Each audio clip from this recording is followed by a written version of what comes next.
আচ্ছা, আমি যদি আপনাকে জানিয়ে রাখতে চাই যে আজ সকাল 6টায় চুয়াডাঙ্গার যে তাপমাত্রা রেকর্ড করা হয়েছে সেটি হচ্ছে 14 ডিগ্রি সেলসিয়াস, যেটি গতকাল কিন্তু ছিল 13.8 ডিগ্রি সেলসিয়াস। আমি যদি আপনাকে জানিয়ে রাখি যে এই নভেম্বরের মাঝামাঝি সময় থেকেই কিন্তু চুয়াডাঙ্গাতে শীত পড়তে শুরু করেছে। বিশেষ করে সকালে এবং সন্ধ্যার পরে হিমেল যে হাওয়া বইছে, সেই হিমেল হাওয়ার কারণে কিন্তু শীতের তীব্রতা কিছুটা অনুভূত হচ্ছে।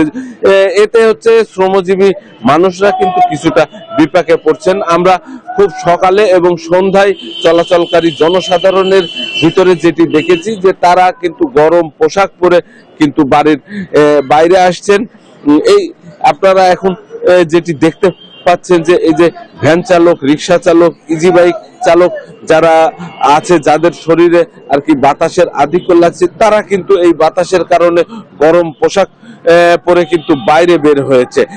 আমি আবহাওয়া অফিসের সাথে কথা বলেছি, তারা যেটি বলছেন যে সমুদ্রে সৃষ্ট লঘুচাপের কারণে আগামী 2-1 দিন কিন্তু শীতের তীব্রতা কিছুটা কমে যাবে, তাপমাত্রা কিছুটা বৃদ্ধি পাবে এবং আগামী ডিসেম্বরের শুরুতে কিন্তু আবারও হচ্ছে তাপমাত্রা কমা শুরু হবে। সেই সময়ে কিন্তু ডিসেম্বরে এক বা একাধিক শৈত্যপ্রবাহের সম্ভাবনাও কিন্তু দেখছেন আবহাওয়া অফিস।